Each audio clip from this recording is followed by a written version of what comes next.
안녕하세요. 오늘 이 시간에는 소액으로 투자가 가능한 경매 물건에 대하여 이야기하겠습니다. 많은 사람들이 경매에 참여하려면 어느 정도의 자금이 있어야 하는지 궁금해하고 많은 질문을 하기도 합니다. 이런 경우 필자는 300만 원만 만들어 오라고 합니다. 300만 원은 건강한 사람이고 별다른 직업이 없어도 아르바이트 등으로 2, 3개월이면 가능한 금액입니다. 오늘은 이런 주제를 가지고 이야기를 하도록 하겠습니다. 자, 먼저 필자는 경매와 관련한 다수 책자를 집필하였으며 현재 의정부에서 세형 경매 학원을 운영하면서 강의를 하고 있습니다. 많은 사람들이 경매에 대하여 관심은 있지만은 많은 돈이 있어야 하는 줄로 알고 돈이 많이 드는 경매는 내가 할 수 있는 일이 아니라고 미리 포기해 버리는 경우가 많습니다. 그래서 필자가 오늘의 주제를 1,000만 원으로 가능한 부동산 경매라고 정했습니다.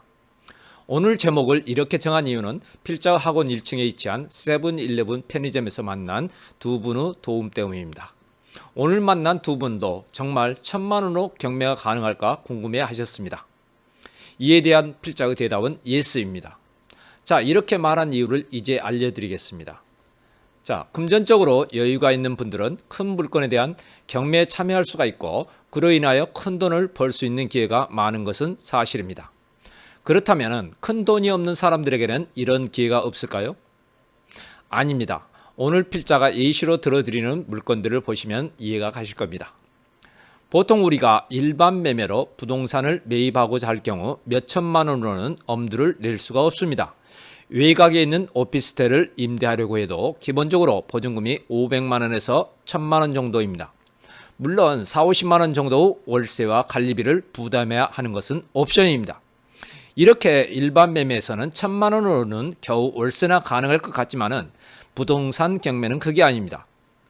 일반 매매에서 1,000만 원을 가지고 있다면 경매에서는 10배, 즉 1억 원을 가지고 있다고 생각하시면 됩니다.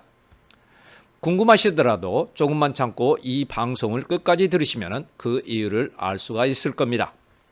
보통 경매된 부동산에 대하여 경락잔금대출을 신청하면 서울의 아파트를 제외하고는 거의 경락가액의 80%를 대출해 줍니다. 그러므로 낙찰자는 20%의 잔금과 등기 이전비만 준비하시면 됩니다. 또한 이렇게 20%의 잔금을 준비할 수가 없다면 금리는 약간 올라가지만 신탁대출을 받는 경우도 있습니다.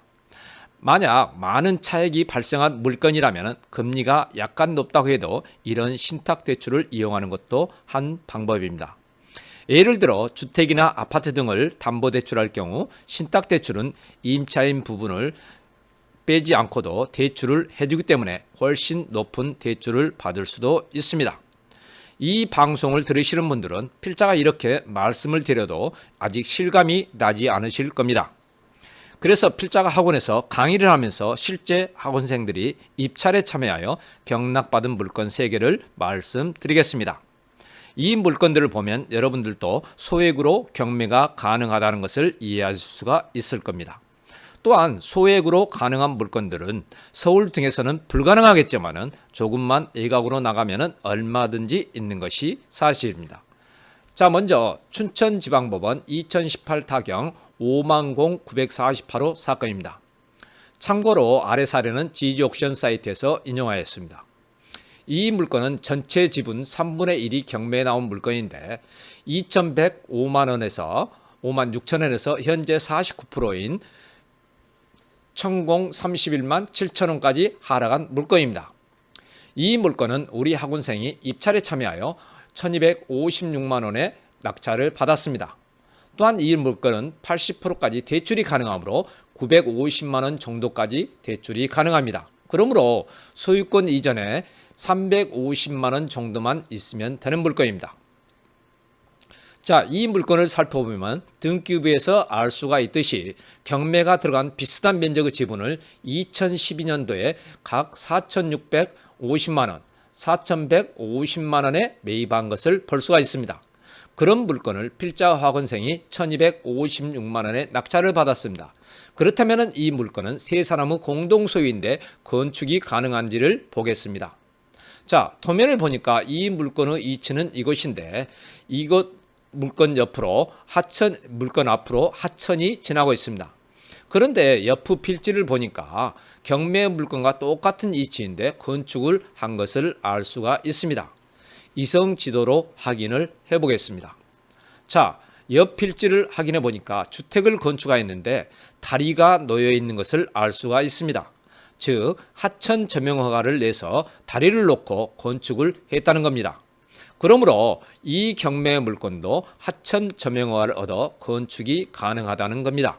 그러니 이 땅은 맹지가 전혀 아니라는 겁니다. 그럼 과연 이 물건의 가치는 어떻게 되겠습니까? 그건 여러분들의 상상에 맡기겠습니다. 결론적으로 이 물건은 주택을 건축할 수 있는 토지 100평을 1256만 원의 경락을 받았고 실제 부담금은 350만 원 정도 들었다는 겁니다. 자, 다음은 의정부 2017 타경 1588호 2번 물건입니다. 이 물건은 실평수가 12.8평으로 1억 3천만 원의 최초 경매가 개시되었고 필자의 학원생이 5,856만 원의 낙찰을 받았습니다. 이 물건은 당시 3명이 응찰했는데 다행히도 필자의 학원생이 경락을 받았습니다. 이 물건은 17층 중에서 14층에 위치한 물건입니다. 자, 이 물건의 위치도를 보면 이렇습니다. 이 물건을 경락받은 후 필자의 학원생은 당시 상가로 사용되던 건물을 사무실로 개조하여 사용을 하고 있습니다. 또한 이 물건은 의정부역 바로 옆에 위치해 있어서 GTX와 관련되어 가격이 굉장히 많이 상승된 지역입니다. 자, 그럼 이 사무실, 즉 상가를 경락받는데 얼마 정도가 들어갔는지를 보겠습니다. 낙찰가 80%인 4,600만 원을 대출받을 수 있으므로 1,256만 원과 이전비만 있으면 가능한 물건입니다. 자, 다음은 춘천지방법원 2018 타경 4013호 물건입니다. 이 물건은 3억 3,397만 원의 경매가 개시되었는데 24%인 8,018만 원까지 유찰된 물건입니다. 그래서 필자 학원생이 1억 1,656만 원의 낙찰을 받은 물건입니다. 왜 물건이 이렇게 유찰이 되었는지를 보겠습니다.